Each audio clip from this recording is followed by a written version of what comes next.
கோவாயில் fry வரை எப்படி செய்வதென்று பார்ப்போம். சட்டி வைக்க தேவையான அளவு எண்ணெய் விட்டு வெங்காயம், கருவேப்பிலை, செத்தல் மிளகாய் சேர்த்து நன்கு பொன்னிறமாக பொரித்தெடுத்து கொள்ள வேண்டும். அதனுடன் பொடியாக நறுக்கிய கோவா இலைகளையும் சேர்த்து நன்கு கலந்து பொரிய விட வேண்டும்.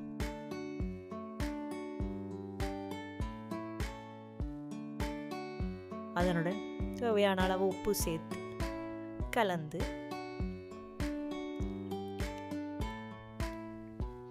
2-3 நிமிடங்கள் மூடி நன்கு வேகவிட வேண்டும்.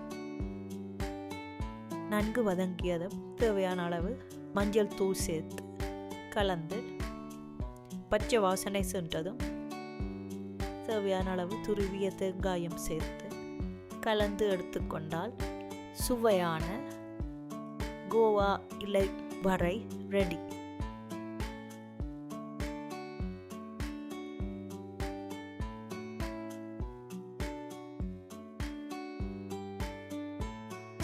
சமைத்து சுவைத்து உங்களின் கமெண்ட்ஸை பதிவிடுங்கள்.